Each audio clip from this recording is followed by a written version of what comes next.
Bueno, pues eso, que yo voy a hacer una presentación de Mónica, sobre todo, que es una autora a la que llevo siguiendo un montón de años, y yo no sé, como 10 años, y desde que hizo el libro de Guardianas Nazis, que bueno, habréis visto en la solapa del libro, que lo hemos incluido, un libro magnífico, y ya pues me enganché a ella para ver si la conseguía como autora, y por fin, después de 10 años, hemos hecho este libro. Bueno, lo ha escrito ella, por supuesto, ya ha sido consenso de editor-autor, pero la autoría, por supuesto, ha sido, y la investigación ha sido toda de Mónica. Entonces, como veis, es un libro que, bueno, a mí me ha encantado leerlo. Me imagino que a vosotras también, a vosotros, porque es que es muy emotivo, tiene muchísima información sobre estas mujeres que fueron realmente unas heroínas en un contexto europeo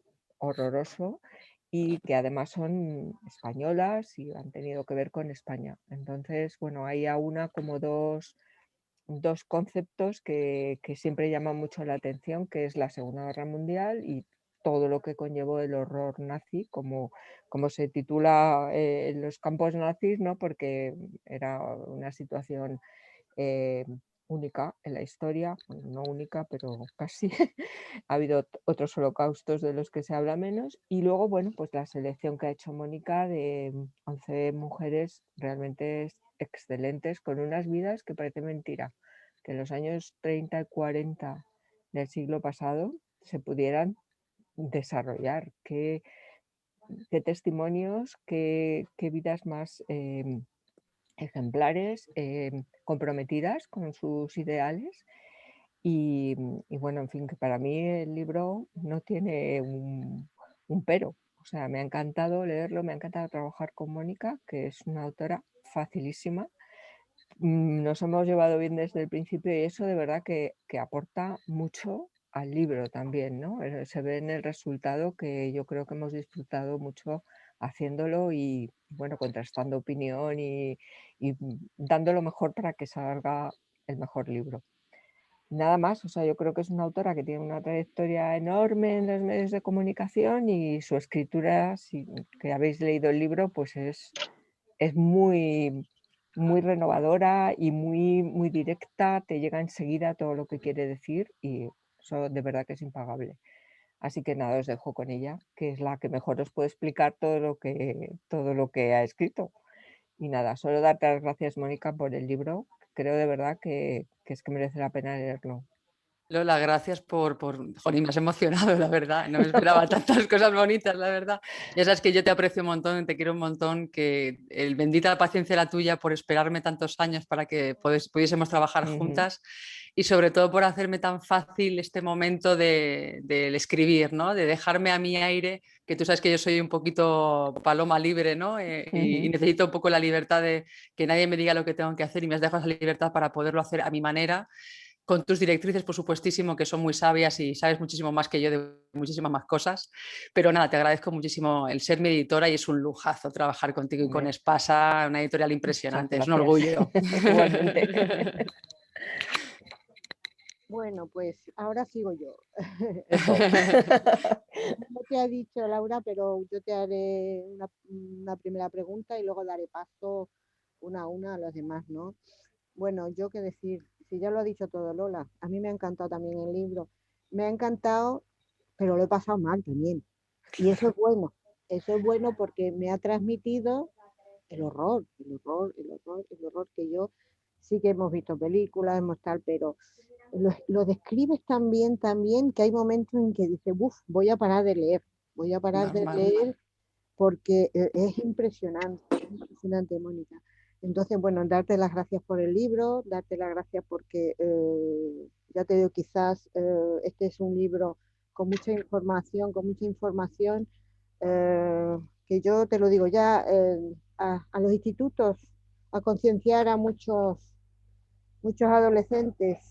Totalmente, Pepa, totalmente. Estoy de acuerdo contigo en eso, en concienciar a los chavales y a los más jóvenes. Alguien me preguntó en una entrevista recientemente a quién destinaría este libro. A los adolescentes. Y efectivamente yo creo que los adolescentes es un público importantísimo. porque es verdad que ellos están fraguando ahora una manera de ser, una personalidad, ¿no?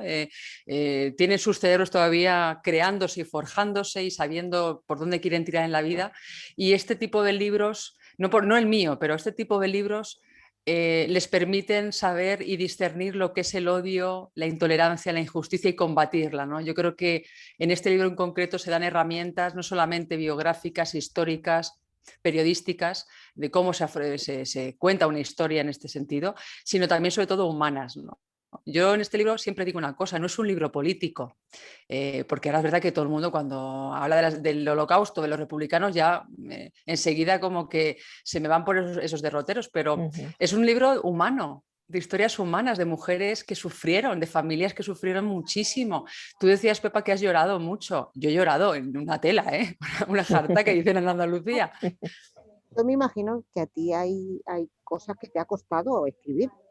Sí, sí, muchísimo.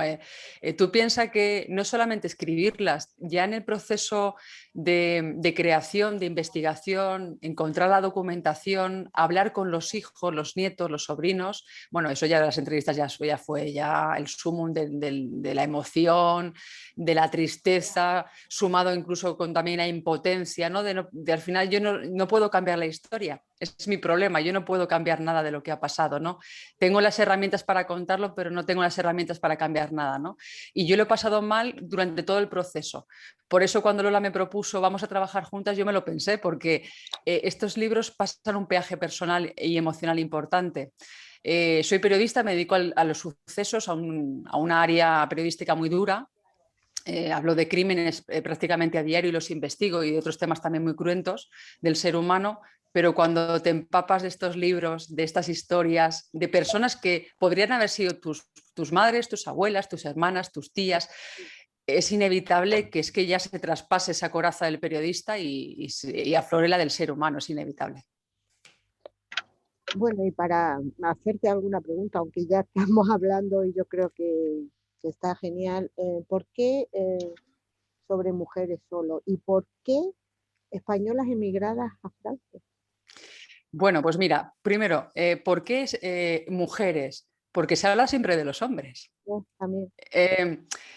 Yo cuando empecé en el 2010-11 a investigar guardianas nazis, yo hice ese libro de las carceleras porque siempre se hablaba de los de siempre, Hitler, Goebbels, Heinrich, o sea, todos hombres que habían matado a Mengele, eran todos hombres, y digo, y habrá mujeres que también hayan matado, ¿no? Ese fue mi pensamiento, y realmente, claro que hubo mujeres que mataron y eran unas asesinas.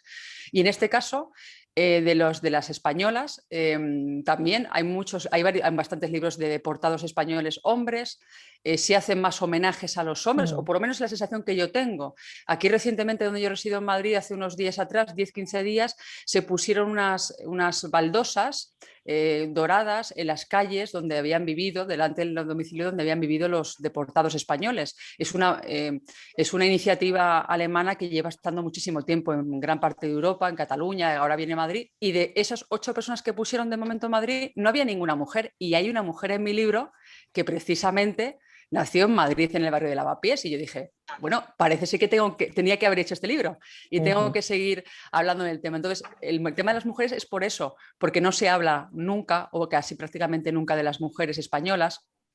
Es verdad que las españolas que estuvieron en los campos de concentración, la mayoría estaban deportadas desde Francia, menos un caso que se le olvidó Fanjul, como ya sabéis, pero el resto estaban en Francia porque se habían exiliado de España por la Guerra Civil Española, habían huido de las tropas franquistas y la única vía de salida posible era Francia. Por eso hablo de estas mujeres.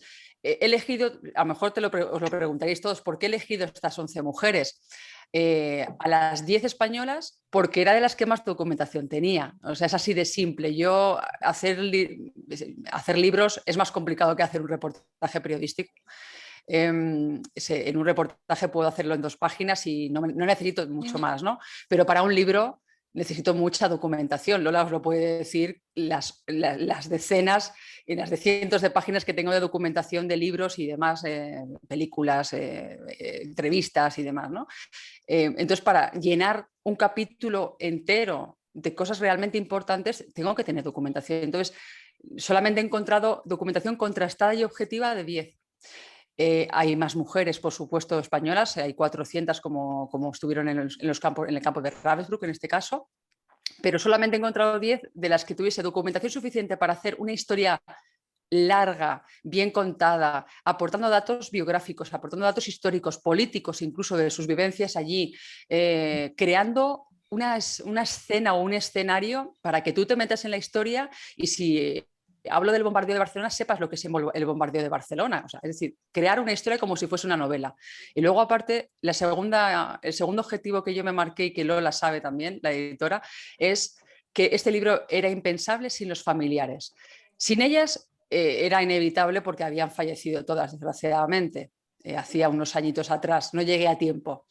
Pero el hecho de tener a los hijos, nietos, sobrinos, algún amigo que también aparece, era indispensable para llenar esos huecos vacíos que habían quedado porque esas mujeres no habían contado, porque no hay nada publicado. De hecho, estas mujeres hay muy pocas cosas publicadas. Por lo tanto, son esas dos premisas importantes, ¿no? Y luego el tema también de las mujeres, pues porque yo creo que el tema del feminismo no es que esté de moda ahora, es que estaba de moda en los años 30, gracias a estas mujeres. Entonces es una manera de rescatar esas historias, de homenajearlas. Fueron las primeras que enarbolaron la bandera del feminismo y de la igualdad y yo creo que también se merecían el sitio, la historia, y cuando digo la historia significa en un libro como este. La verdad es que da gusto escucharte. Yo te haría de verdad un montón de preguntas más. Las que tú me quieras hacer, claro. No, pero me están mirando ya mal los que están. Ah, vale. Es que yo me enrollo como buena periodista. Yo tengo aquí pero nos encanta. Muy bien. Hablamos con una autora y nos hablan del libro y se nota esa pasión cuando tú hablas de él. Eso lo transmite. Gracias. En páginas y eso nos encanta.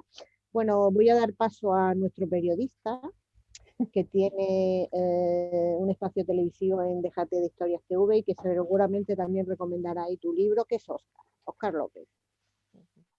Buenas tardes, Mónica. Hola, Óscar. Gracias, Lola, como editora, por ser el motor necesario para que esto saliera adelante. Y gracias a ti, Mónica, pues mira, te lo voy a decir de colega a colega, ¿sabes en qué sentido? Sí. Por jugártela, ¿no? Por meterte de verdad hasta adentro y por eso y por involucrar tus emociones y, sin embargo, saber contenerlas a la hora de escribirlo. Jolín, me has pillado, ¿eh? Me parece un mérito fantástico que es tan complicado cuando, como dices, porque el libro, hablando en nuestros términos, podría ser un reportaje largo, sí, u 11 reportajes. Sí. Pero tú consigues equilibrarlo, que no se vaya la mano, aunque se nota el corazón y la pasión. Me ha recordado mucho a la Alexeyevich, a Svetlana Alexeyevich, porque es el tipo de libro que tal vez hubiera hecho de haberse metido a investigar sobre mujeres españolas en esta época o en otro periodo. Él hizo un libro fantástico sobre las mujeres en la guerra y me ha recordado mucho para bien en ese sentido, es decir, que hablen los que conocieron, que hablen los familiares, que hablen en lo posible los testimonios que hay, las cartas, que sean esos personajes los que por fin recuperen la voz. Porque fíjate, cuando hablabas con Pepa de este libro para los institutos, para gente de 14, 15 años, además eso, la adolescencia, cuando tenemos tantas preguntas y tantas inquietudes, o deberíamos tenerlas al menos a esas edades, y lo rubrico, me parece fantástico, pero yo añadiría, creo que también es un libro que deben y han de leer y han de aprender, con H intercalada, las generaciones como la nuestra y de un poquito más edad, porque tú tocas un tema fundamental que por fortuna no conocí de primera mano, pero sí, yo creo que todo nos ha pasado, claro, por las edades, algo similar en nuestras casas, en nuestras familias, ¿no? El silencio. Lo que no se quiere contar. Pero no se quiere contar porque están, ahora que tanto se lleva el término, revictimizadas. Es como, si ahora cuento esto, me van a señalar aún más con el dedo, por reabrir heridas, por no darlo todo por sentado, por no darlo por sabido, por la reconciliación, por Y tú me parece uno de los temas transversales de tu libro y que aparece de vez en cuando puntualmente, y a mí me llevaba a pensarlo. Es decir, claro, es que a estas gentes, por unas circunstancias o por otras, en el momento en que pasó y después, y pongámonos todos, no las dejamos hablar. No interesó que hablaran, no se quiso que hablaran, y tú lo has dicho, sobre todo con mujeres, se las borró. y tú recoges el testigo, les das el altavoz y dices, adelante. O sea, que chapó por ese trabajo. Gracias, Óscar. La verdad que viniendo de un compañero se agradece también mucho, porque es verdad que yo las he visto como mujeres muy olvidadas. A mí me da mucha pena en algunas historias el olvido, ¿no? Que han sentido algunas de ellas, el olvido de nuestro país. Yo he dicho desde que salió el libro prácticamente hace un mes que hay que dar un tirón de orejas a los gobiernos de nuestro país, o sea, no al actual que acaba de llegar, sino a los gobiernos desde la democracia ahora, porque al final, para mí España solamente hay una, en la que cabemos todos los españoles. Me da igual la ideología política de cada uno, siempre y cuando nos respetemos y estemos a favor de la democracia, la igualdad, la tolerancia, la justicia y los derechos humanos. Yo a partir de ahí podemos hablar. Lo demás, eso no es política, eso es otra cosa. Por lo tanto, yo pegaría un tirón de orejas, pero claro, es verdad que yo vengo de una generación. Yo nací en el 79, por lo tanto yo no he nacido ya en democracia, yo no sé lo que es vivir en una época ni durante la Guerra Civil Española, ni luego lo que es la época de Franco con la dictadura, yo no sé lo que es, lo he vivido por mis padres, me lo han contado, pero es verdad que también hay que vivirlo de una manera objetiva, es decir, yo he mamado en mi casa una serie de cosas, pero tampoco he permitido que me dejasen llevar unas opiniones u otras. Hay que ser inteligente y a los chavales hay que educarles en que tienen que decidir cuál es la historia. Y la historia solamente, es verdad que no es que haya una, sino que hay una historia real, que es la que se cuenta. En las guerras todo el mundo pierde, ese es mi punto de vista. Nadie gana nunca, porque evidentemente las guerras son nefastas y tremendas y hay muertos por los dos bandos. Pero es verdad que hay que dejar de enjuiciar a los demás. La guerra pasó hace 70 años y seguimos, hay chavales de 20 que están hablando de eso, pero y no habían nacido, no hablo ni yo, no entiendo muchas veces ese contexto, ¿no?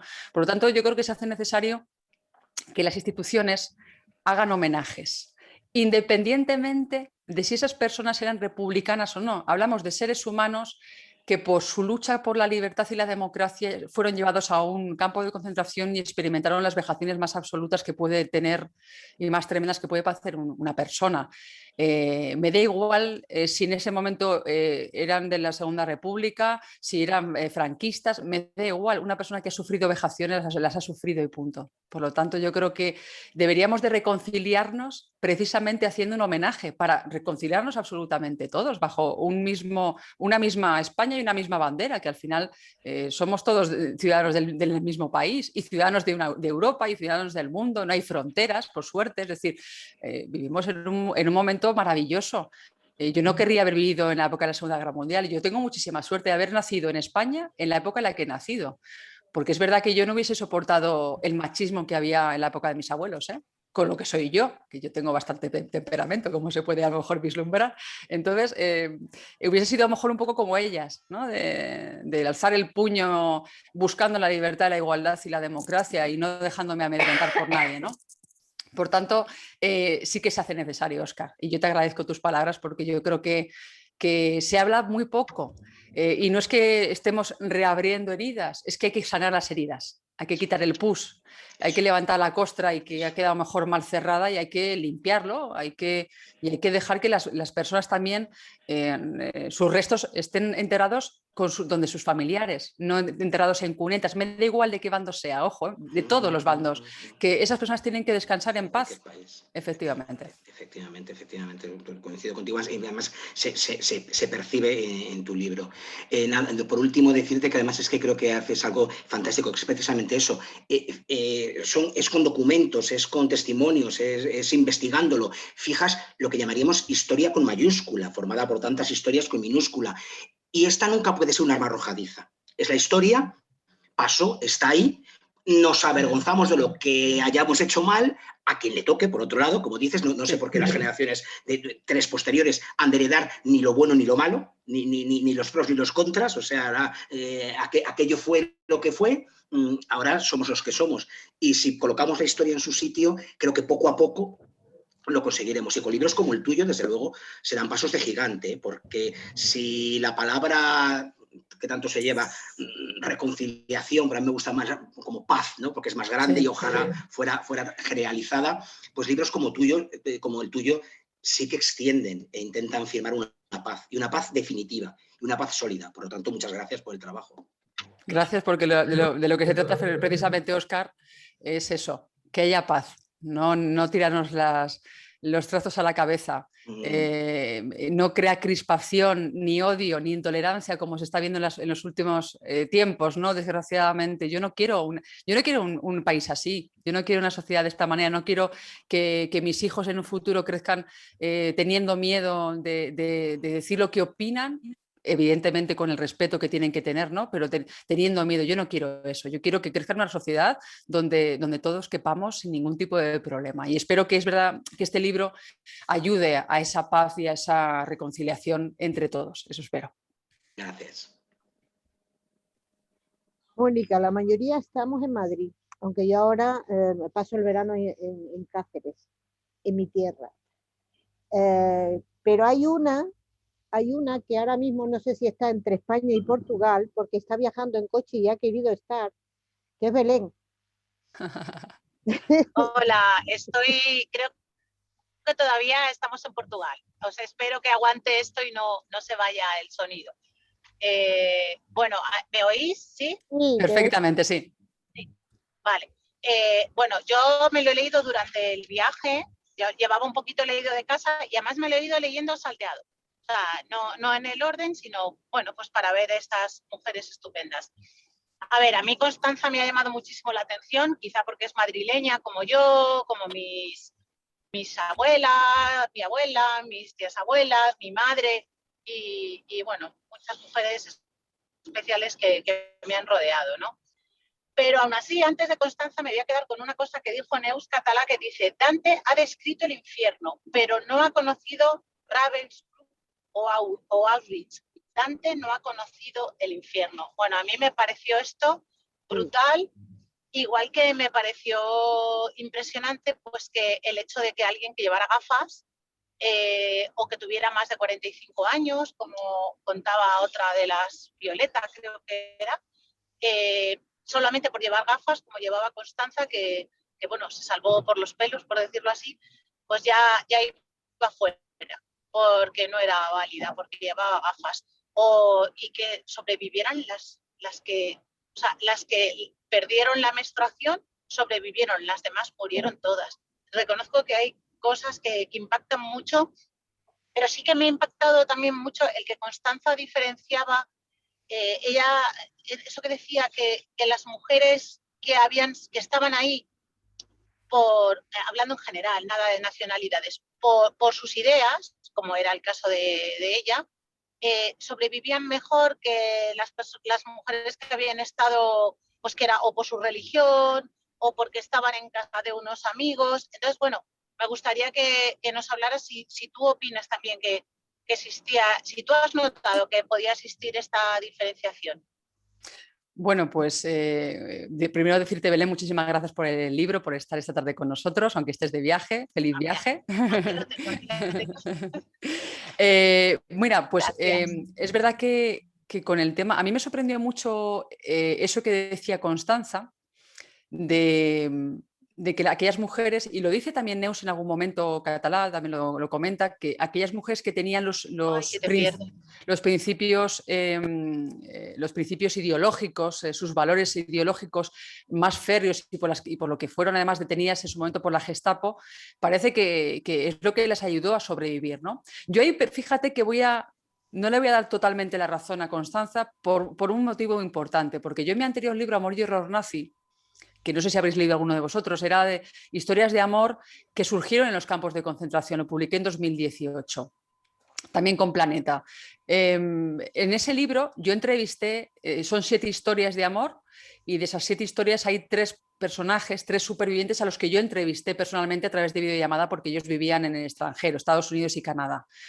Y ellos me decían que el único motor que les ayudó a sobrevivir fue el amor. Por lo tanto, tampoco le puedo dar la razón a Constanza. Yo entiendo que sí, hay una parte, como les pasó a estas mujeres deportadas españolas, que se aferraron a esos ideales de lucha, ¿no?, contra el nazismo tan presentes, ¿no?, de luchar contra la injusticia, de levantarse contra el opresor, de sentir las palizas en su cuerpo y aún así tener el arrojo de mirar de frente a esos carceleros y no escupirles porque no les escupían, pero bueno, se enfrentaban, como habéis podido leer, de una manera sobrehumana que yo no sé qué hubiese hecho en su lugar, ¿no? Son unas valientes, por eso yo siempre digo que para mí son historias heroicas, ¿no?, porque hicieron cosas muy de heroínas. Pero es verdad que hay otra parte, no en este libro, pero hay, como os digo, en ese anterior libro donde el amor fue ese motor principal que ayudó a otros a sobrevivir. Porque al final yo creo que también el amor es el sentimiento que más fuerte tenemos en el ser humano, que más podemos tener en el ser humano, mucho más que el odio, aunque no lo parezca. Y mueve montañas el amor.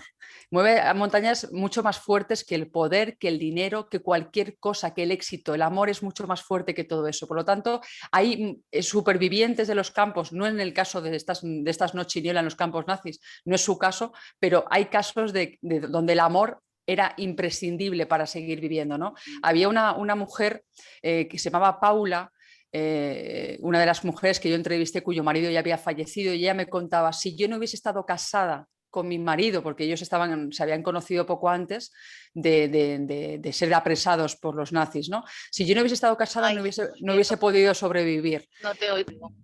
Ay, qué penita. No, ahora sí.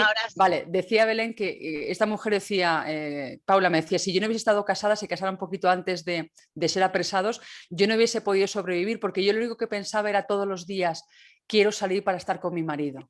Eso es lo que pensaba todos los días, entonces se aferró ahí. Otras personas se aferraron a la fe, a la religión, a Dios, a su Dios particular, cada una tal, y estas mujeres, muchas de ellas, a su ideología política o a sus valores, como digo, de libertad y de democracia. Por lo tanto, no puedo dar la razón a Constanza, porque con mis investigaciones de los últimos 10 años he recabado más información como para saber que en un campo de concentración con miles y millones de personas, cada persona tenía una vida, una historia, un leitmotiv, y a esa mujer, a Constanza, le ayudó esa lucha por sus ideales, como a Neus, como a Mercé, como a Alice London, que dijo, no, yo tenía hijos y marido, pero nunca pensé en ellos porque si no me hubiese venido abajo. También tragarte eso, yo tampoco sé si hubiese podido, ¿no? Entonces, es complicado dar la razón. Yo creo que todos tienen razón, son sus razones y sus ideales y sus motivos. Sí, a mí me pasa un poco, ¿no? Que yo no estaba ahí muy de acuerdo con Constanza, aunque no tengo la información que tienes tú, obviamente, pero no estaba yo muy de acuerdo tampoco, porque yo también pensé, digo, pues la gente que tuviera fe, me da igual en qué tipo de fe, qué creencia, o la gente que tuviera familia, a lo mejor pues por su familia, por intentar, ¿no? Oye, muchas gracias, duro, pero bien, porque es historia. Entonces tampoco te recreas ahí haciendo, ¿sabes? Para mí perfecto. No, o sea, a ver, obviamente la situación era difícil y por lo tanto flores no va a haber, pero me ha gustado muchísimo y además es que es fácil de leer, entre comillas lo de fácil, pero me refiero que te engancha, que entra muy bien, que no se asuste nadie porque, vamos, yo lo he disfrutado muchísimo. Bueno, mira, voy a entrar en España. Bienvenida. Muchísimas gracias por el libro y por darme la oportunidad de leerlo. Muchas gracias. A ti, Belén, gracias a ti, gracias. Asten. Hola. Hola, Asten. Sí, te veo, Asten, sí. Encantada. Igualmente. Yo, mira, llevo todo el día intentando saber qué preguntarte, porque serían tantas las preguntas. Es un libro magnífico.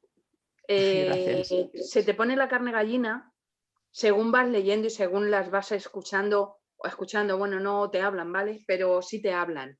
Las vas escuchando a todas. A mí se me han saltado las lágrimas. Pienso que igual que es duro leerlo, y más sabiendo que es realidad, tiene que ser duro escribirlo. Tiene que ser algo, no sé, yo no me entra en la cabeza cómo has podido llegar a hacer todo esto, porque tienes un trabajo enorme, pero enorme. A mí me ha encantado Lola, Charlie. Sí, a mí también me gusta mucho Charlie. Sí, porque además dicen que la tratan como si fuese una madre o el ángel de la guarda, dicen. Me ha encantado, muchísimo, muchísimo. Una pregunta, y es acerca de los encabezamientos que haces con las frases que pones. Sí. Yo lo primero que puse, porque voy escribiendo notas y tal, ¿vale? Y lo primero que puse es que son estremecedoras, porque realmente sabes que son verdad, ¿no? ¿Te costó hacerlo? ¿Cómo lo haces? ¿Cómo haces todas esas frases? Porque de hecho las pones como si fuesen ellas. No, son ellas. O sea, es decir, si te das cuenta, en el encabezamiento de cada uno de los capítulos, mira, voy a coger uno, el primero, por ejemplo, el de Olvido Fanjul. El primero que pone decía: yo sabía que había estado en un campo de concentración, pero jamás pasó por mi mente una historia como la que descubrimos luego, jamás. Y la pobre se murió llevándoselo al otro mundo. Y debajo pone Eloína Blanco, su hija, ¿no? En cada uno de los capítulos es verdad que yo pongo el encabezamiento de una frase y esas frases son de ellas en realidad, no son mías.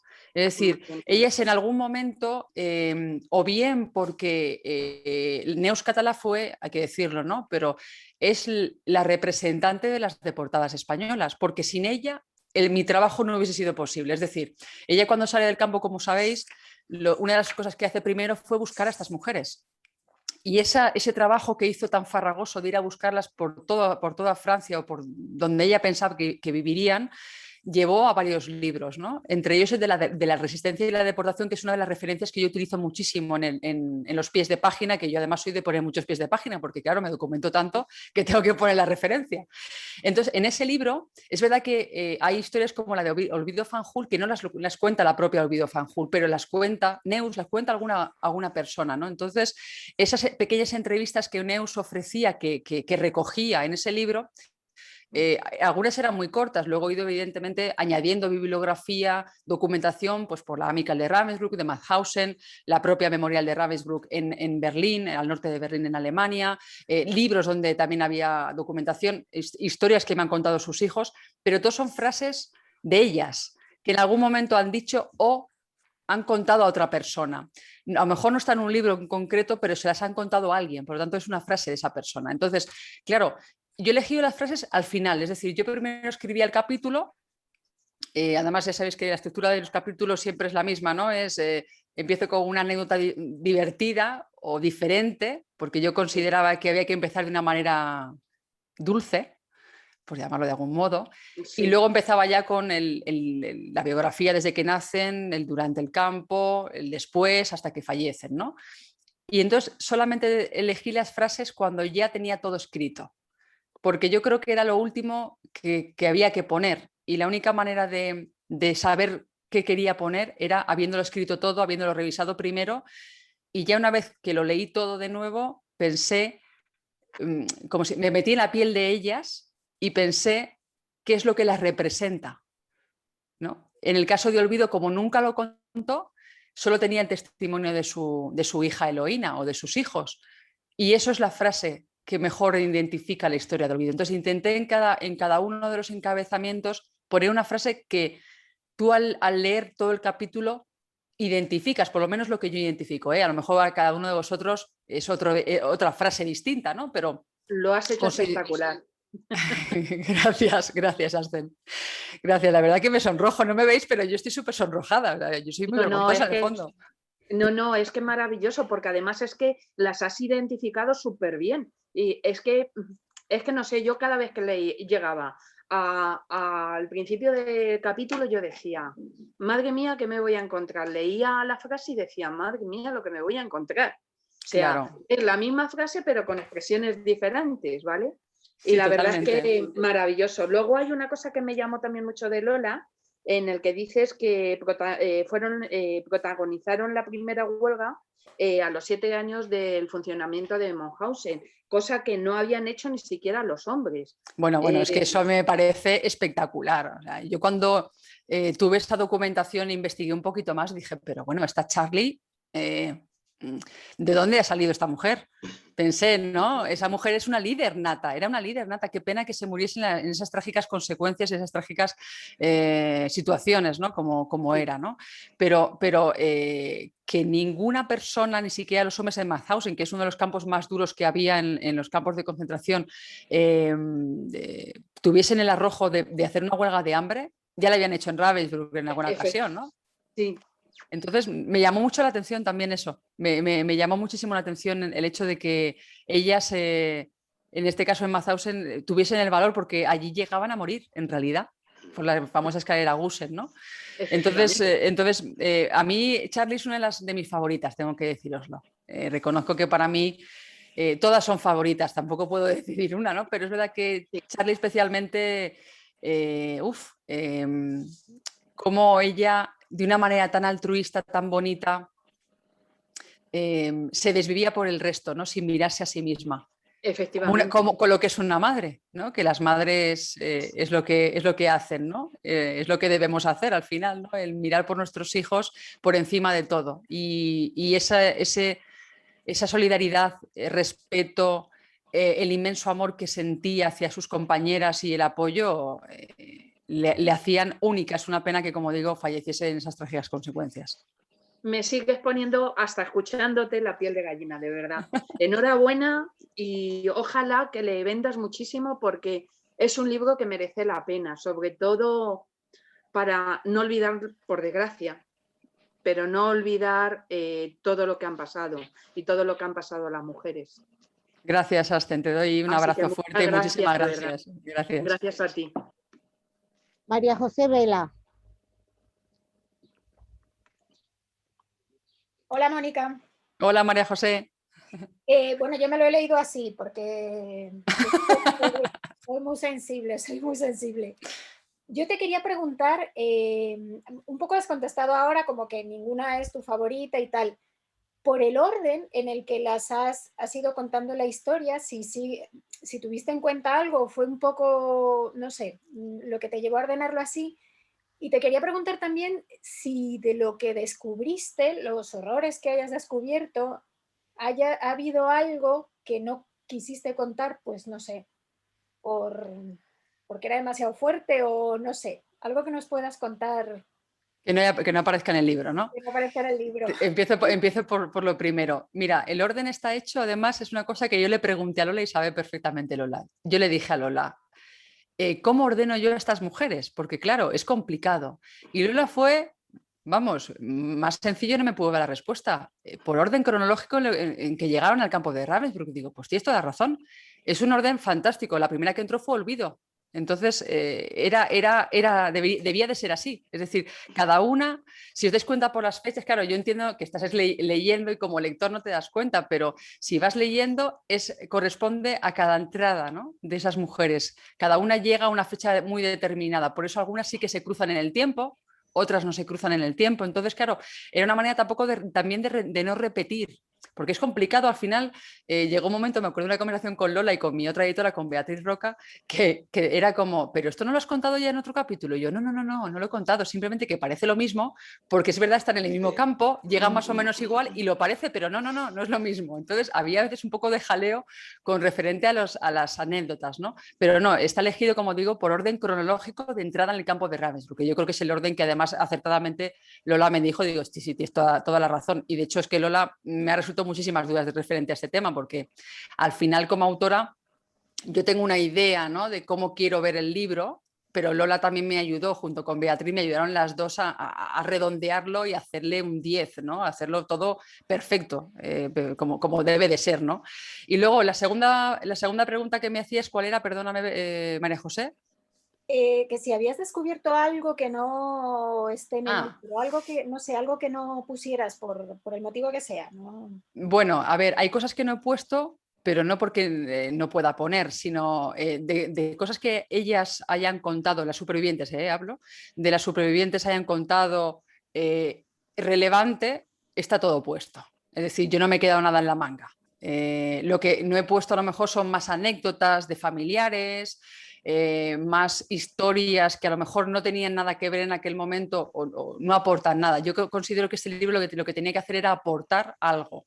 Aportar por una parte historia, por una parte emoción y sobre todo que al lector, como a lectores como vosotros, os dejase una huella, ¿no? Eso es el objetivo que yo quería, ¿no? Y entonces hay anécdotas que sí, que no han entrado. Hay muchas que me han contado, pero es verdad que eran irrelevantes, que no venían al caso, porque es verdad que cuando hablas con los hijos principalmente, me ha ocurrido por ejemplo, con los hijos de Braulia, de Monique, la hija, Marie Christine, es encantadora. Yo estuve 2 horas hablando por teléfono con ella, bueno, 2 horas por teléfono no, por videollamada, porque ella vive en Francia, y no paraba de hablar y de contarme tantas anécdotas sobre su madre, tantísimas que habían vivido, pero claro, hay algunas que no eran relevantes para la historia, eran relevantes porque ella es su madre y claro, lo contaba con todo el amor del mundo, ¿no? Pero he metido algunas que la vinculaban en este caso, ¿no? Como por ejemplo cuando llega a verla y se le cae toda la ropa en el armario. Bueno, pues me pareció muy divertido porque ahí se ve también el carácter de Monique, ¿no? El carácter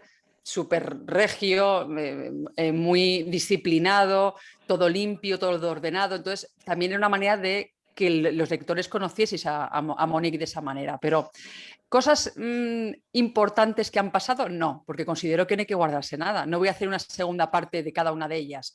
Y a lo mejor hiciese una segunda parte de otras Noche y Niebla, pues quizá, pero no de ellas. Entonces, no me he quedado nada en el tintero. Pues nada, muchas gracias y suerte con el libro. Muchísimas gracias, María José.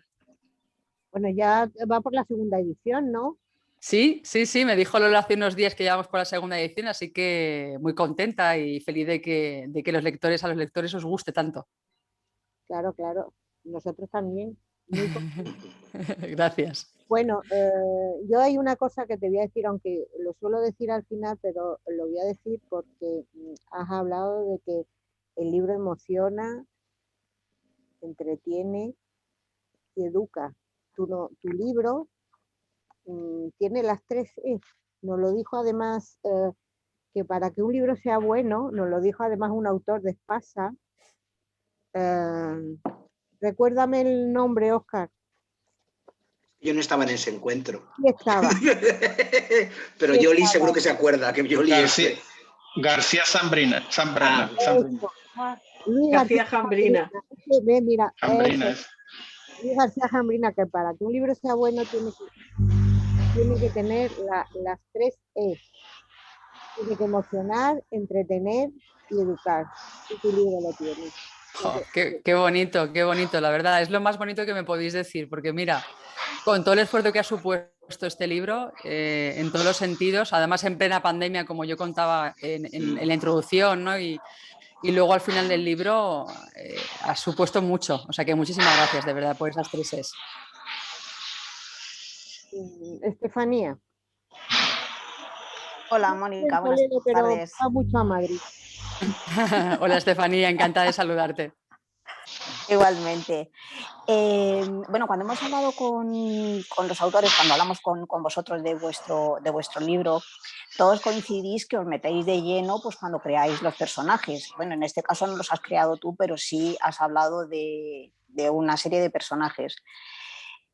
El libro es muy emotivo, horroroso por otro lado, por todo lo que cuentas. Cuando te metes de lleno escribiendo eso, la cabeza que está constantemente funcionando, luego, ¿cómo desconectas tú de todo ese horror? Ay, amiga. Amiga.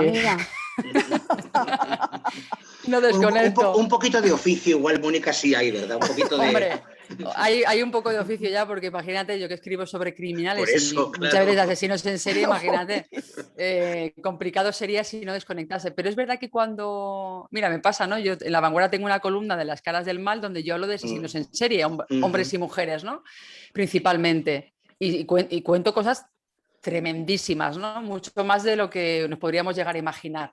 Pero fíjate, desconecto mejor de eso porque no me implico. Es una cosa que yo hago diariamente, semanalmente y no me implico, no los conozco, exceptuando cuando son criminales españoles, que claro, al tener la cercanía y demás, yo creo que también uno se implica mucho más. Pero en cambio, cuando son historias de este tipo, es distinto. Es distinto porque no hablo de criminales, hablo de víctimas. Y cuando hablas de las víctimas, y yo hago cosas de víctimas y escribo de víctimas, y me pasa peaje. Yo recuerdo cuando he entrevistado, por ejemplo, a familias, ¿no? Que sus hijos han desaparecido o les han asesinado, ¿no? Uf, eso es tremendo, ¿eh? Estefanía, eso es tremendo porque al final yo también podría ser víctima, mi familia, vosotros, ¿no? Entonces te implicas. Entonces, desconectar no se desconecta. Es verdad que tengo oficio, como dice Óscar, el compañero, pero con este libro he soñado y todo, he tenido pesadillas. No me extraña. He tenido pesadillas. No me extraña. He tenido que incluso, hubo un día que yo estaba aquí con mi pareja en casa y de repente yo trabajo en el salón y entonces dejé de teclear y me escuchó llorar porque de repente entonces se acercó y me dijo, ¿qué te pasa? Entonces claro, me dio como una especie de, pues eso, me puse a llorar porque estaba completamente compungida porque estaba escribiendo uno de los capítulos. Una situación muy... De una paliza y demás, entonces era muy, muy triste, ¿no? Y también recuerdo, por ejemplo, cuando me documenté para el capítulo de Charlie, que me meto un documental, ¿no? Que hablo de un documental donde se habla de dónde metió el reloj, dónde lo escondió esta mujer, ¿no? Y entonces en ese documental es un documental donde aparecen más españoles, ¿no? Y hablaba Angelines. Entonces yo Angelines la escuché y la vi. No, claro, en el libro no lo podéis ver, pero yo vi el documental, me lo facilitaron los de la productora. Y yo no paré de llorar. Porque contaba de Charlie, claro, o sea, lo que yo conté, lo que yo expliqué de Charlie y lo que contaba ella, Angelines o Angelita, yo lo escuchaba de su propia voz. Entonces eso era...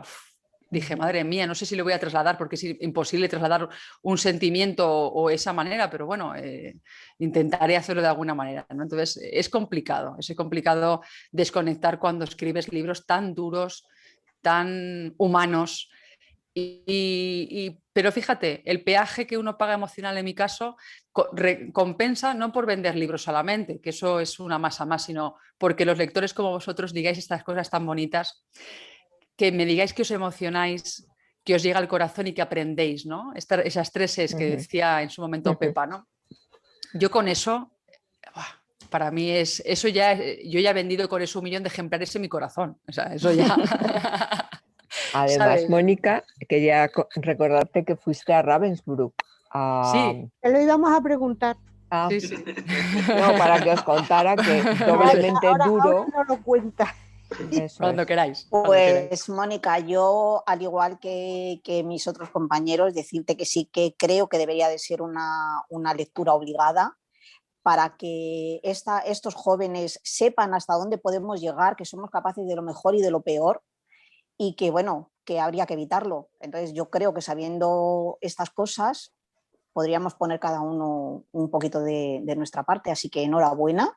Gracias, Estefanía. Por este gran libro. Sí, yo creo que la única manera de conseguir que no siga germinando el odio, como decía Violeta Friedman, germinar el odio, la semilla del odio, es educando a los chavales. La educación, no solamente en este tema, hablamos de todos los temas que puede haber ahora mismo en boga, ¿no? Yo creo que es imprescindible la educación. Y la educación en los colegios, la educación en casa y, como bien apuntaba Óscar, a las generaciones no solamente nuestra, sino la de nuestros padres, ¿no? Exacto. Eso que a veces están como sí. No, es que antaño, es que tal, fíjate, los comunistas, los rojos, los azules, los verdes, es como, bueno, pero chicos, basta ya, ¿no? Que estamos en el siglo XXI, que ya es hora de ya pasar página, vamos a reconciliarnos realmente, ¿no? Entonces, pero es difícil educar a alguien mayor, ¿eh? Porque no se le educa ya están ya creciditos. Es complicado, a los chavales se les puede educar, pero a los señores ya mayores ya complicadito. Perro viejo no aprende trucos nuevos, que decía la tía Polly en Tom Sawyer. Totalmente. Pues enhorabuena, Mónica. Gracias, Estefanía. Hola, buenas tardes, Mónica. Hola, Tere, ¿qué tal? Encantada de conocerte. Igualmente. Me uno a todas mis compis. Ha habido momentos que lo he pasado mal, he tenido que parar porque se te encoge el corazón, sobre todo cuando había escenas con niños, lo pasaba muy mal. Pero bueno, lo dejabas un ratito y luego te pedía leer más. O sea que yo no puedo decir nada más que la enhorabuena que te haría un montón de preguntas. Muchas ya de las que tenía ya las has contestado. Te quería preguntar por las capos.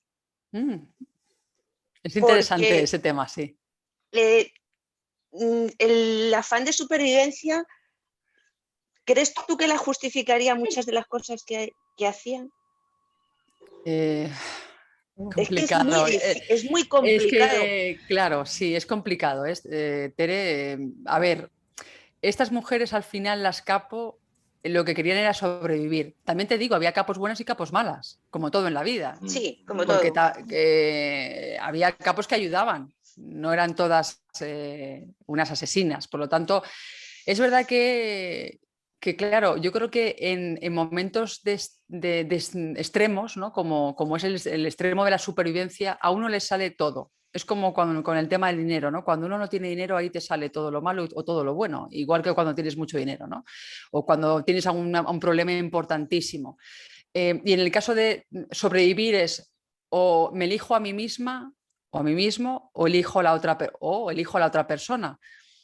Bueno, yo creo que no es elegir a uno u a otro, es no hacer daño a nadie.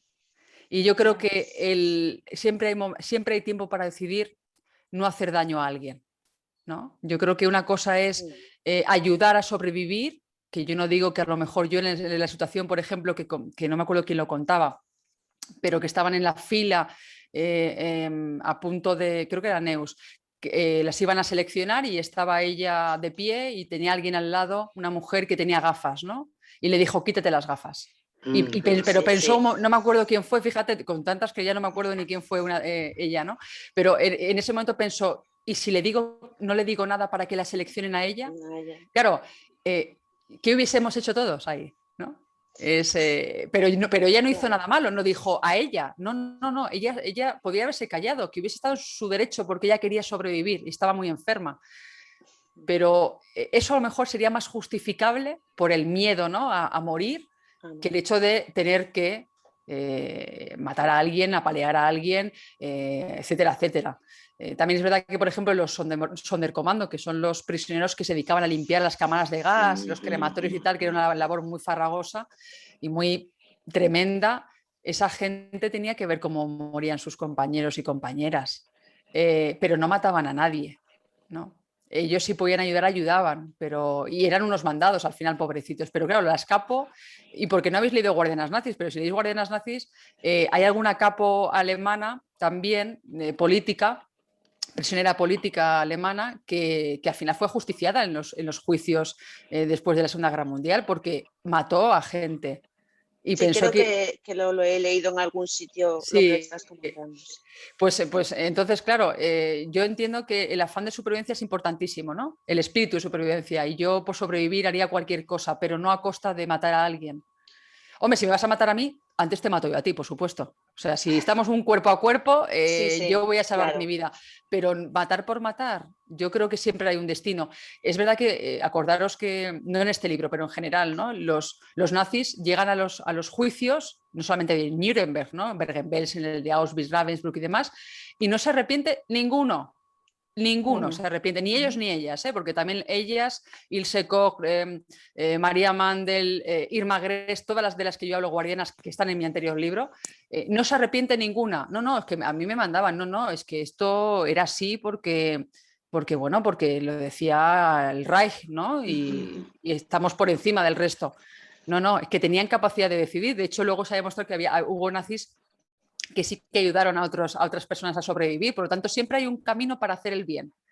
Para hacer el mal también lo hay, pero eso también yo creo que es la persona. Luego cada ser humano tiene una personalidad distinta y le da valor a otras cosas. Y yo, pues la verdad que lo de la violencia y las armas nunca me han gustado, jamás. Y fíjate que hablo continuamente del Holocausto, pero nunca me han gustado, no van conmigo, no es una cosa que me guste. Y yo, por ejemplo, en mi caso yo no sería capaz. Sí que sería capaz de defenderme y de hacer ese cuerpo a cuerpo por sobrevivir, incluso por defender a alguien a quien quiero muchísimo, pero no matar para yo evitar que me mate. Claro. Pues otra cosa que me gustaría preguntarte sería sobre la guerra que hicieron ellos cuando saboteaban las municiones. Fue una guerra encubierta ahí que Sí. lo hicieron fenomenal. O sea, que le debemos a estas mujeres, vamos, Por eso tiene que hacer este muchas libro. vidas. Claro, porque hablamos siempre, claro, de cómo los aliados se bombardeaban unos a otros, que si la Fuerza Aérea Alemana, que si tal, que si cual. Pero es que al final, desde dentro de los campos de concentración, estas mujeres con un planteamiento brillante, porque solamente puedo decir esa palabra, brillante, inteligentísimo, dijeron, no tenemos armas, no tenemos nada con lo que defendernos contra estos hijos de... pero la única manera es rompiendo sus armas, ¿no? Saboteándolas. Y yo creo que es impresionante. Por lo tanto, eso también es una manera de homenajearlas, ¿no? Y de darles las gracias, porque sin ellas el bando aliado tampoco hubiese podido llegar adelante, porque había millones de bombas que nunca llegaron a explosionar gracias a estos sabotajes. Gracias a ellas. Pues muchísimas gracias, mucha suerte y mucho éxito. Yo creo que además me han entrado ganas de leer más libros tuyos. Gracias, Tere, pues un placer. Muchas gracias. Gracias. Verónica. Hola, Mónica. Hola, Verónica, ¿qué tal? Un placer. Yo solo se me ocurre decir que a tus pies, porque, jolines, yo he tenido que dosificarme los capítulos porque me meto tanto en las historias que he tenido que leer un capítulo y cambiarme como al resto de mis compañeras, la mayoría, porque o sea, no sé, yo que me pensaba que en mi juventud o en mi adolescencia había sido súper revolucionaria, o sea, qué pánfila, no tenía ni idea. Ni idea, ojalá, como dice también Pepa y el resto de compañeras, esto se estudiase en los institutos, porque no somos conscientes de todo el horror que tuvieron que soportar y parece que solo hablamos de hombres, ¿no? Yo creo que mujeres se llevaron casi que la peor parte, porque yo como madre imaginarme que me puedan quitar a mi hijo con una culata, ¿sabes? Presenciar esas cosas, los vaciamientos, horror, horror, horror. Consigues una cosa como escritora que creo que, aparte de todo lo que han dicho mis compañeros, que la edición es súper bonita, ¿vale? Pero el hecho de leer sobre estas mujeres y ponerles cara, pero no solo la cara que tenían cuando eran jóvenes, es que perfectamente pueden ser esas abuelas nuestras que no hemos llegado a conocer y es que las estás viendo y haces que esas mujeres has hecho que estas mujeres sean parte de nosotras. O sea, Fanjul, Elisa, para mí, Elisa me ha llegado adentro mucho. Yo me quedaría con Elisa. Sí. Es que la mañica era mucha mañica, ¿eh? Sí. Que cuando me lo contaba a sus sobrinas debía tener un arrojo esa mujer en persona. Sí. Además, volver al pueblo, separarse, volver al pueblo así, jolines, qué arrojo, sí. Y es eso, yo creo que has conseguido que recordemos a estas mujeres, yo creo que para el resto de nuestras vidas. Y es el mejor homenaje que has podido hacer con estos libros. Te quería hacer una pregunta, perdona por la voz, pero es que tengo un catarrazo con esto cambio de tiempo. Ay, pobre, no te preocupes. Quería preguntarte si tú has estado en algún campo de concentración antes de escribir los libros, todos ellos, y después, y cuál es el campo de concentración donde peores sensaciones has tenido.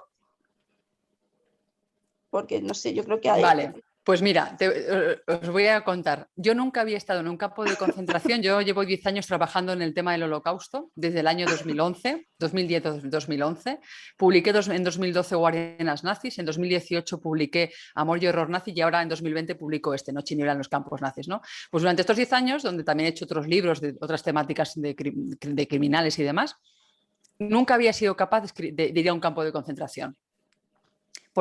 Incapaz porque me daba tanto miedo por la sensación que iba a tener. Cuando yo comencé a hacer Guardianas Nazis, a investigar y a leer todo eso, con perdón me acojoné, porque digo, ¿cómo voy a ir a Auschwitz? O sea, yo aquí me derrumbo, no vuelvo a hacer un libro en mi puñetera vida, o sea, no lo hubiese podido escribir. Es cierto que también para escribir un libro sobre algo real no hace falta irte a ningún sitio. Julio Verne nunca viajó a muchos sitios y hizo libros espectaculares.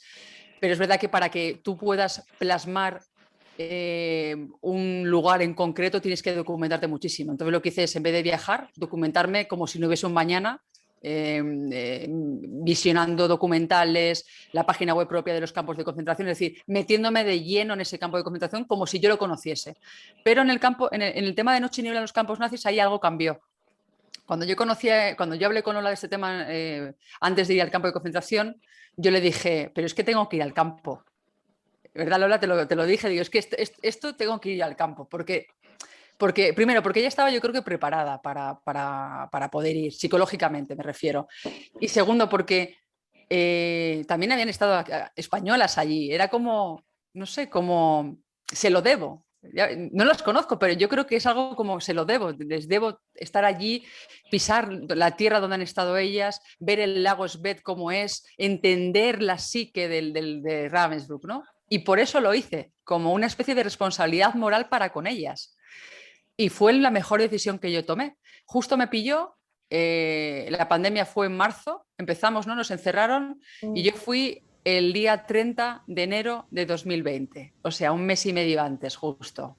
Un viaje donde yo estuve en la ciudad de Berlín documentándome, maravilloso porque fue un viaje extraordinario y porque el memorial de Ravensbrück allí al norte de Berlín, al norte de Alemania, a 90 kilómetros de Berlín, en Fürstenfeldbruck, fueron maravillosos allí. La directora, todo el mundo me recibió fantásticamente bien, me pusieron documentación delante para que él viese fotografías, es decir, estuve como, no sé, todo el día allí metida. Y luego aparte me dejaron para que yo pasease por donde quisiese en el campo de concentración las horas que yo quisiese, a mi aire. Y no había prácticamente, éramos, no sé, creo que vi 3 personas o 4 durante toda mi estancia. Por lo tanto, en las fotografías que incluyo, que solamente incluyo unas poquitas, no había nadie, porque realmente es que no había nadie. No hubo que poner Photoshop ni nada, porque no había nadie allí en el campo. Y sentir la tierra de allí es estremecedor. Es decir, cuando yo cuento que voy por ese camino de Tilos, porque no sé si alguno, me imagino que no habéis ido ninguno a Ravensbrück, pero si algún día vais, no es como el de Auschwitz, es distinto por lo que me han contado. Yo no he ido a ningún otro, ¿no?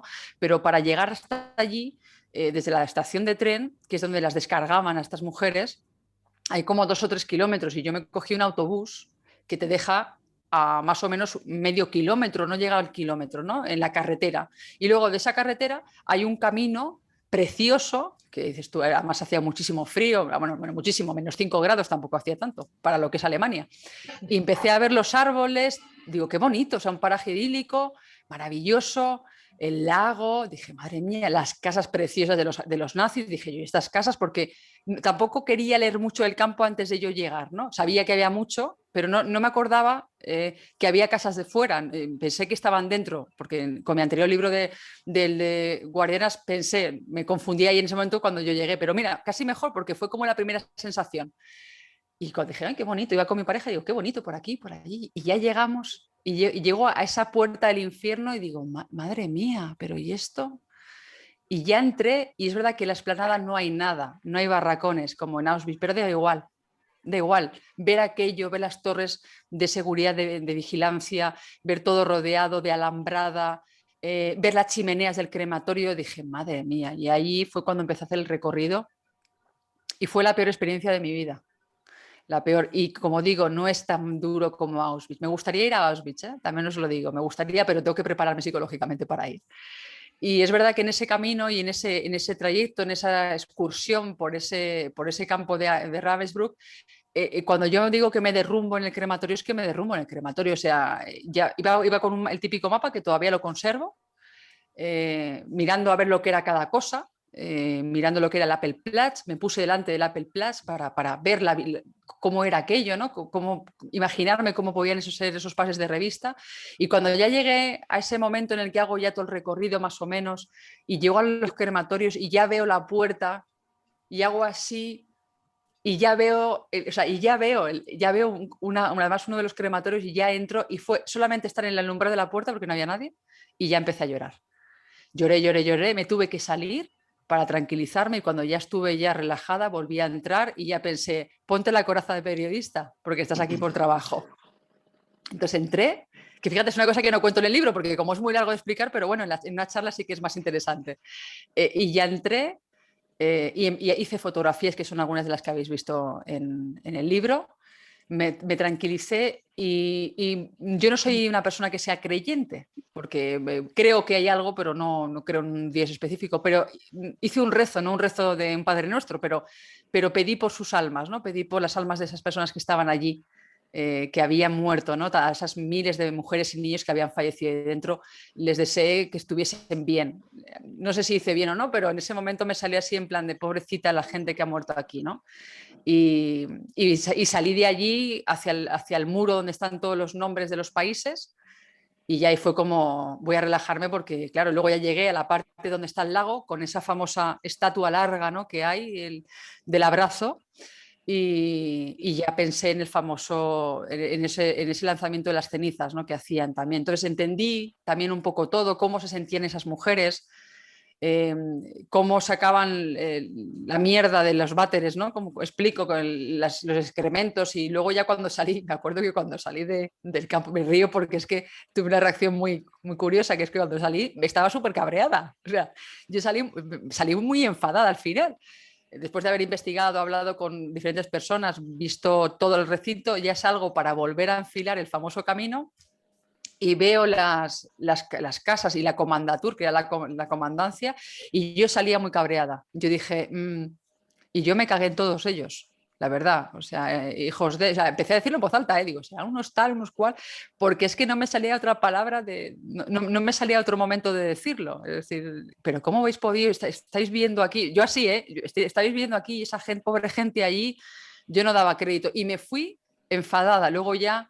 dejé el enfado a un lado porque tampoco quería que me estropease en el momento, ¿no? Pero pensé, madre mía, qué tremendo, qué miseria, ¿no? Qué miseria el hecho de esa gente, esos nazis, qué tenían en la cabeza para poder hacer ese tipo de aberraciones. Yo sigo sin entenderlo, entonces por eso me cabré al final, porque no lo entendía, luego ya me reconduje y ya dije, venga, tranquilízate, que estás aquí por algo bonito, ¿no? Pero es verdad que al final salí y me enfadé mucho, porque dije, además unas casas que para la época eran maravillosas, tenían hasta calefacción.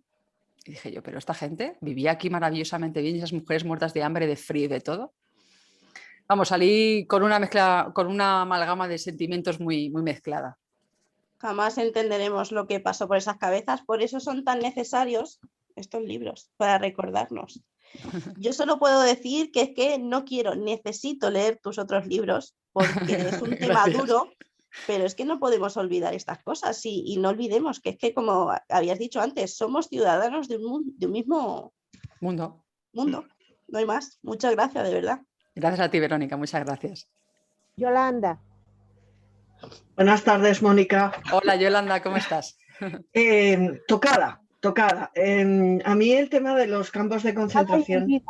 Casi, no hundida, no. Siempre es algo que me ha arañado mucho el alma. No lo sé, yo creo que empezó porque mi prima, que precisamente se llama como tú, sus abuelos son alemanes, eran alemanes ya, pobrecitos míos, ya no viven. De hecho, Anne llegó hasta los 100 años viviendo aquí en España y yo creo que era el buen acero alemán que la mantenía. Y la historia de esos abuelos a mí me impactó mucho porque él estuvo en el ejército nazi y él huyó de Alemania, espantado de lo que estaba sucediendo allí. Mandó a su hija y a su mujer por delante y él luego vino a Madrid y se estuvieron en Madrid viviendo, pero él huyó de Alemania. Y él me contaba que seguía teniendo pesadillas de las cosas que había vivido y él no estuvo directamente en un campo de concentración, pero digamos que era algo sabido.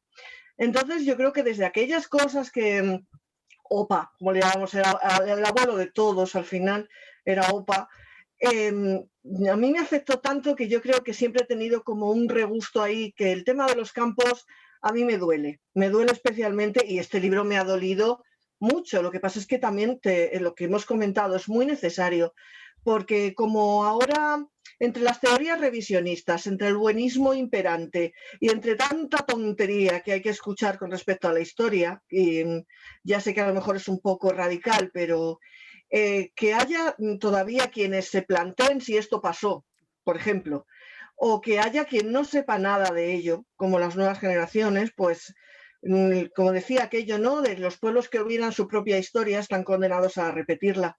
Y da mucho miedo pensar que esto puede volver a pasar. Entonces, preguntas te han hecho todas las posibles. Yo después de, no te haría una pregunta directamente sobre este libro, sino en tus 10 años de investigación, en todos estos libros que has escrito, en todo lo que te has documentado, ¿tú tienes una teoría acerca de cómo se llegó a esto? ¿Cómo se llegó a este horror? Bueno, pues mira, te diría que la teoría que podría yo tener es que al final la sed de poder y el estar por encima del otro, ¿no? El imponer la opinión del otro por encima del resto, es lo que prima en el nazismo al final, ¿no? Ese radicalismo, porque es una imposición, ¿no? Son dictaduras, como también hay dictaduras del otro bando, también del bando comunista, evidentemente, ¿no? Pero yo creo que al final se llegan a este tipo de situaciones extremas porque tú impones tu criterio por encima del otro, no respetas a esa persona y quieres que se haga lo que tú dices.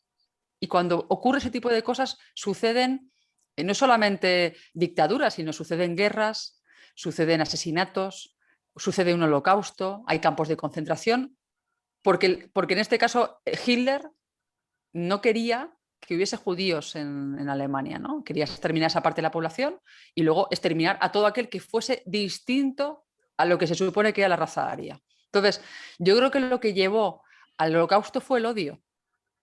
El odio y la crispación que había, que venía de la Primera Guerra Mundial, no era una cosa que nació de un día para otro, era la típica gotita que te va dando en la frente, ¿no? Y al final llega un momento que te rompe la frente. Pues eso es lo que pasó.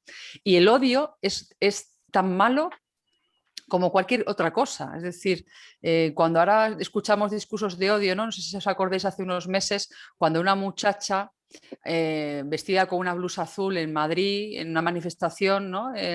Pro ultraderecha, empezó a hablar de caza al judío o algo así, ¿no? El judío tiene la culpa. No me acuerdo cómo fue la frase esa, que yo dije, perdona, esa chica tendría que ir directamente al juzgado porque eso está penado por nuestra ley, el artículo 510. Lo que pasa es que, claro, la justicia a veces es laxa y la fiscalía no actuó de oficio, pero esa señorita tenía que haber ido directamente ante un porque eso no se puede hacer públicamente. Entonces, lo que es la crispación, a mí me da muchísimo miedo. Eso también te lo digo, Yolanda, porque, y os lo digo a todos, a mí la intolerancia, el odio, el racismo, todo eso me da mucho miedo. Y que chavales de 15 años no tengan ni puñetera idea de lo que es el holocausto, a mí me parece de una incultura y de una tontería que tienen algunos en la cabeza, que digo, pero dejaros ya el teléfono móvil, las redes sociales. Uy, se le va alrededor que está pasando en este mundo, ¿no? Se te va un poco la conexión, pero ¿Me escuchas ahora? Sí, ahora sí. Sí, es que se te ha ido la conexión como un momento. Un momentito, vale. Que decía que eso, que te dejen de tonterías y que se dejen de mirar el ombligo al final, ¿no? Y que sobre todo que la educación es básica. El tema del revisionismo, como tú bien apuntabas, Tere, a mí me da también pavor. El negacionismo ni te cuento. A mí que alguien a día de hoy niegue el holocausto, los campos de concentración, me parece tremendo. El otro día tuve una charla con un youtuber de la Segunda Guerra Mundial, Trufault, que tiene miles de seguidores, y esa charla terminó con insultos hacia mi persona. Porque había una ventana donde podían, sí, había gente de ultraderecha que se metió y no sabía de cosas que me llegaron a decir. Me llegaron a llamar feminazi. Ole. Entonces, pero entendían lo que hablabas o tenían dificultades de comprensión. Me imagino que la gente es a veces un poco imbécil, no entiende, ya, bueno, ¿no? Ya, pero... Entonces, claro, partiendo de esa base. Entonces, claro, esa charla que está en YouTube, la podéis ver, se tuvieron que capar los comentarios, porque los comentarios que hubo después en la publicación eran aberrantes, lo que decían hacia mí y hacia el tema del holocausto, que era todo mentira, en fin, una serie de barbaridades que incluso YouTube se puso en contacto con el autor del vídeo, que este señor tiene 100 y pico mil personas que les siguen, es decir, una persona que lleva muchos años, y tuvieron que revisar el vídeo. No os digo más hasta qué punto, por una charla sobre el libro, sobre este maravilloso libro, no porque sea mío, sino por unas mujeres estupendas y maravillosas, alguien entre y haya trolls, haya gente y gentuza que niegue ese tipo de cosas. Entonces, las redes sociales están impregnadas de ese tipo de discurso negacionista, revisionista, de odio, de intolerancia. A mí me da muchísimo miedo.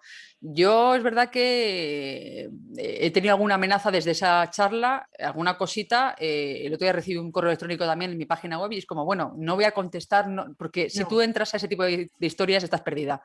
Pero es verdad que es muy fácil insultar y descalificar a la persona, ¿no? Y yo lo único que decía cuando yo veía eso era, perdonad, o sea, es historia, no me estoy inventando nada. Y la gente le da igual. Tú has señalado algo, Mónica, muy importante. Es muy fácil delinquir, porque se está delinquiendo. Es muy barato delinquir. Sí, porque muchas cosas se quedan sin ningún castigo. Y además es que tiene guasa. Decía, los judíos, como tenemos tantos en España, claro, los problemas vienen de los judíos. No tenemos más gente en España que va a tener problemas que los judíos, porque no sé cuántos habrá, pero de verdad aquí en España debe ser una presencia testimonial. Sé que en Melilla hay bastantes, por ejemplo, pero... Y que también, además te recordaba, que no se me olvidaba decirte lo que tiene guasa, lo de la raza aria dicho por Hitler, que medía 1,60 m, tenía los dientes mellados, estaba medio calvo y el pecho hundido. O sea, tiene mucha guasa el señor este. Y lo bueno es que la gente se lo creía, ¿no?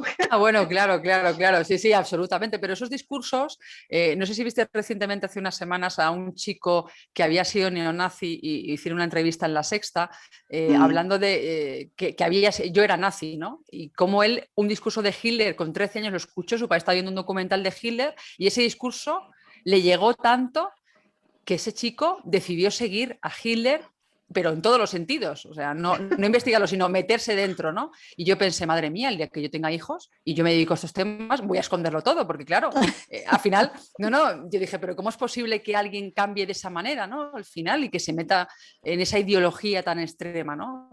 A mí me parece tremendo. Y es verdad que el nazismo, y lo decía Violeta Friedman, el nazismo nunca ha desaparecido en España, no nos equivoquemos. Ha estado, y tampoco estaba dormido.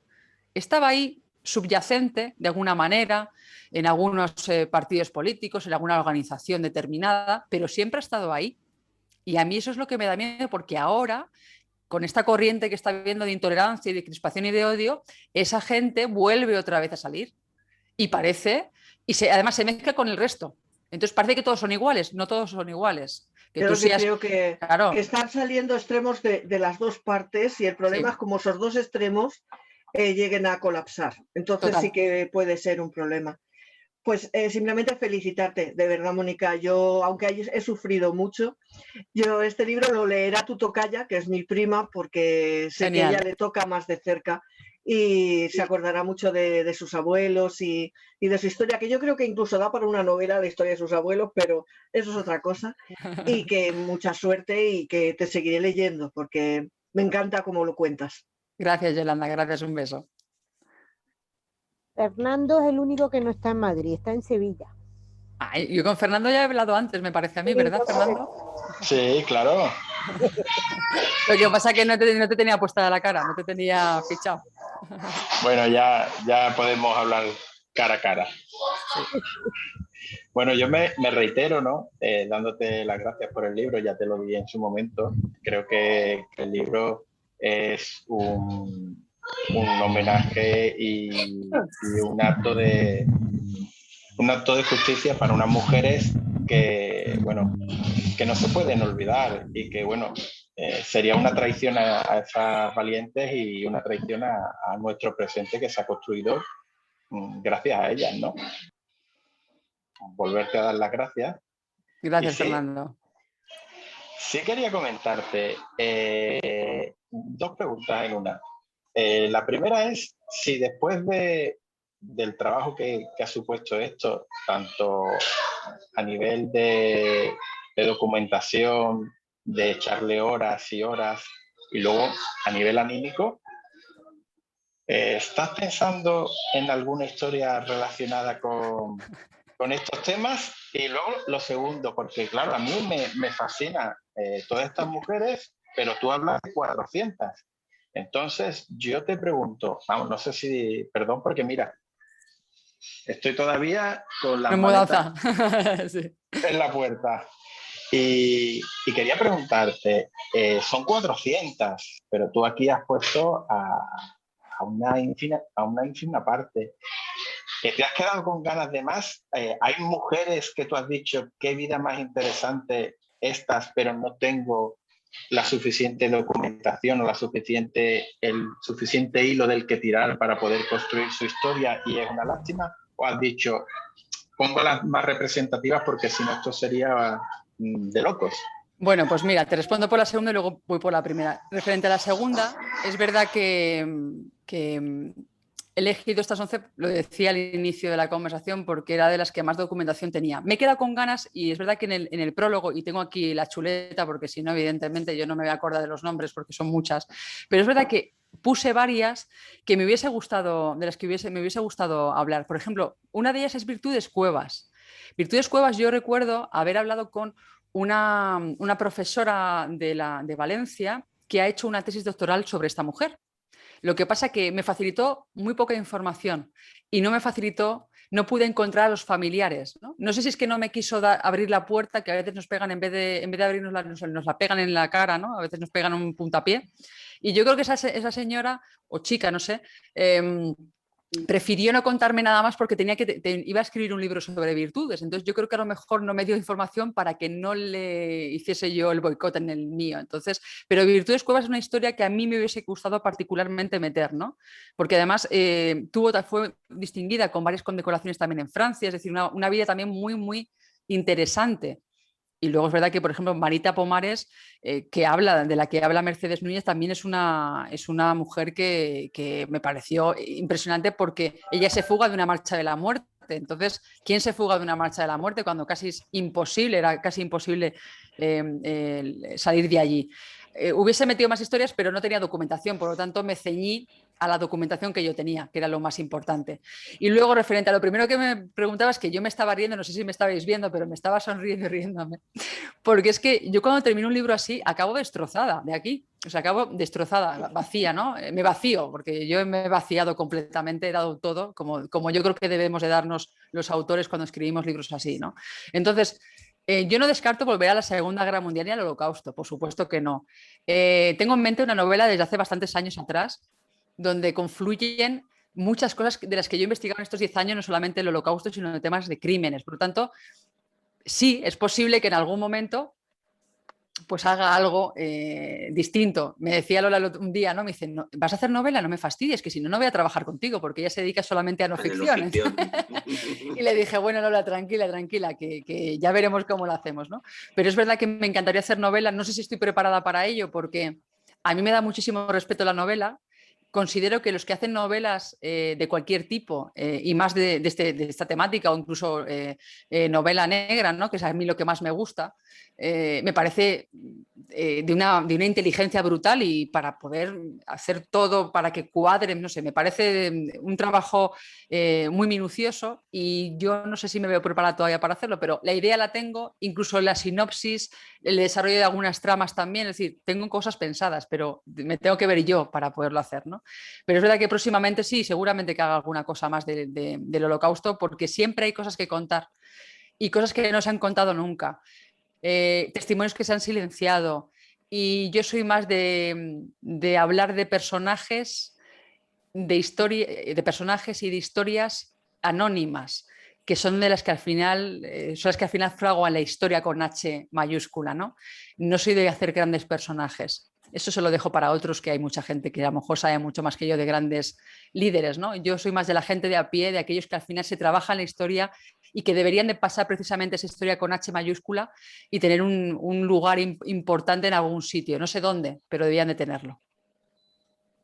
Pues yo creo que que hablo por todos y todas, si te digo que, bueno, que estaríamos deseando volver a reunirnos para charlar contigo por un libro como ese. Y bueno, volverte a decir que gracias, porque hablaba el otro día con Lorenzo Silva, sí, y teníamos una entrevista y comentábamos que si en este país tuviéramos que aprender historia por los homenajes y los recuerdos a los hechos históricos y a las personas de nuestra historia, íbamos a aprender bien poco. Entonces creo que tu libro vale por dos porque es un bonito homenaje que le hacemos a esas mujeres y se lo hacemos desde aquí. Bueno, en este caso se lo haces tú.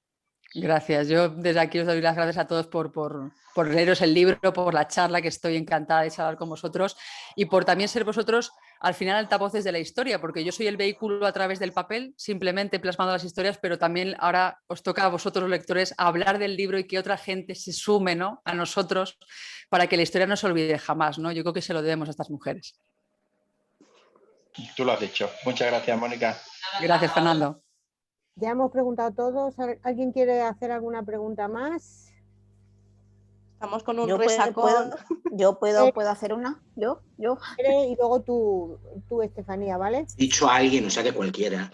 Yo puedo. Sí, si quieres, Estefanía. Estefanía, si quieres, pregunta tú. ¿Yo? Sí. Mira, bueno, es simplemente una curiosidad. Tú como experta que llevas escribiendo cosas del Holocausto, ¿tú por qué crees que la raza judía o bueno, toda la gente que estuvo en el Holocausto no alzó su voz y reveló? Luchó en contra de... Joder, que es que estamos hablando de millones de personas. ¿Por qué no se rebelaron? Es una cosa que a mí me da rabia, porque no es decir, bueno, es que fueron 4 personas contra todo un pueblo alemán. No, es que estás hablando de millones de personas que se podían haber rebelado contra esos nazis. Pues mira, es algo muy sencillo, Estefanía. Mira, cuando estaban en los campos de concentración, tú piensas que a lo mejor en Auschwitz, en un momento determinado de la historia, ¿no?, había 1 millón de personas dentro, de los cuales había muchísimos judíos. La gran mayoría eran judíos. Y había como unos 200.000 guardias nazis. El problema, evidentemente, ante las cifras ganan más los prisioneros, ¿no?, porque se rebelan y acabarían con ellos. Claro, pero el problema aquí radica en algo importante, que los nazis utilizaron la psique humana de una manera tremenda. Utilizaron el hambre, el alimento, como un arma. Utilizaron la higiene como otra arma, las enfermedades. Entonces fueron además minando la moral del individuo y desmoralizando y deshumanizando. ¿Cómo se puede deshumanizar a alguien despojándole de todo lo que es el ser humano? ¿Y cómo lo despojas? De lo que es físicamente, su pelo, su ropa, sus joyas, todo lo que le representa, y también su nombre, y le pones un número. Ahí automáticamente le quitas el poder a esa persona para ser esa persona ella misma, ¿no? Y luego, si además añades lo que te acabo de comentar, el alimento, la enfermedad, los trabajos forzados, y aparte un destacamento importante de SS con sus armas, con esos uniformes, con esas continuas proclamas en los altavoces en alemán continuamente, eso a una persona le mina la moral absolutamente. Y entonces eran incapaces, se veían incapaces completamente de rebelarse. Solamente en algún momento, como he contado en el libro, hacer alguna huelga de hambre en una fábrica, poco más. Pero lo que es rebelarse, ¿cómo lo podían hacer? Si estaban además rodeados por vallas electrificadas, con tíos apostados en lo alto en torres y con metralletas que cualquier persona que se moviese le iban a ametrallar, le iban a disparar. Entonces, jugaron con una cuestión psicológica. Y no nos damos cuenta que no se trataba de una guerra de cuerpo a cuerpo, se trataba de una guerra de un grupo más inteligente, no porque los demás no fuesen inteligentes, pero un grupo inteligente que utilizó algunos factores claves para minar al ser humano.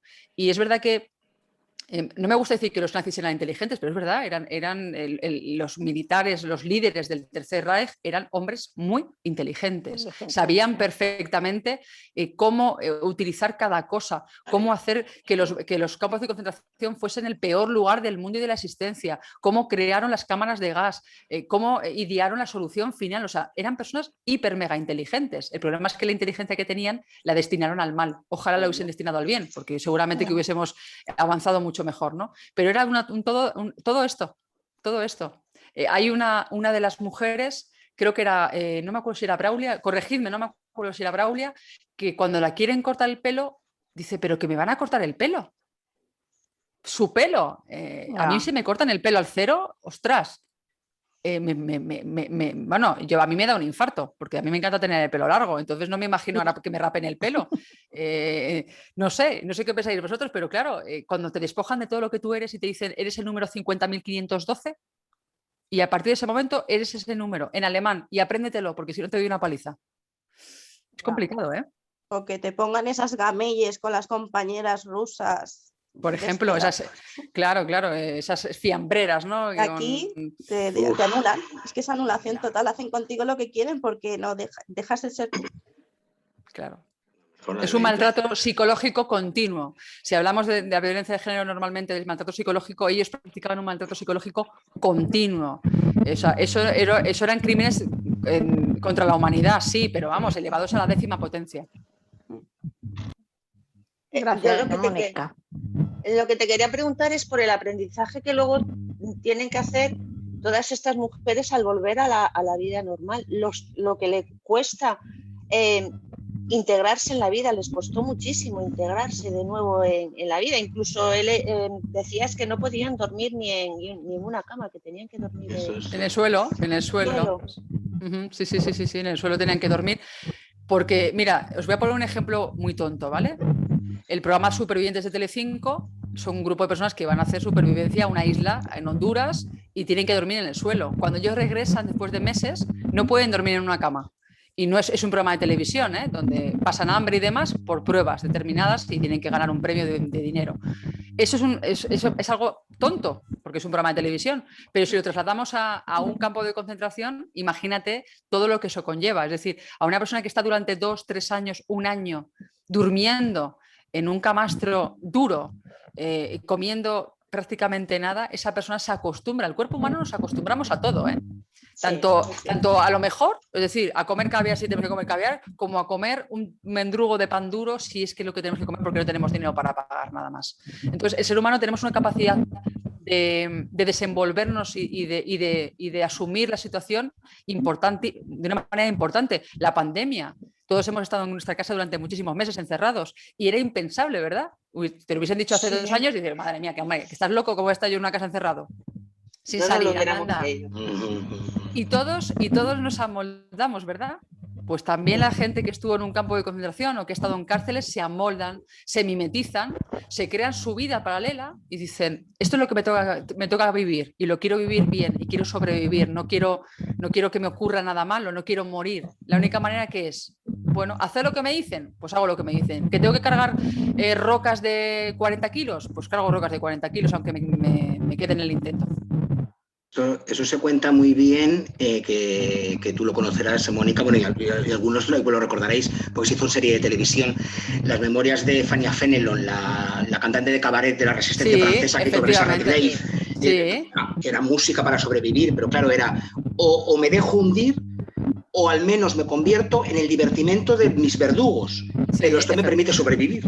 Es que esa historia precisamente, Óscar, aparece en Guardianas Nazis. En un momento determinado yo hablo de Fania Fenelon y de Alma Rosé también, y hay una orquesta que es la orquesta de Auschwitz, en el campo de concentración, y está María Mandel, que es la guardiana que lleva ese campo de concentración. Entonces yo hablo precisamente de esa historia y ellas hicieron lo que tenían que hacer, que era tocar la Madame Butterfly. O sea, María Mandel llegaba después de matar a alguien al recinto donde estaban las de la orquesta, y cuando llegaba ella y decía Madame Butterfly es que acababa de matar a alguien. Eso era así, y era lo que tenían que hacer, tenían que tocar, porque si no hubiesen sido asesinadas.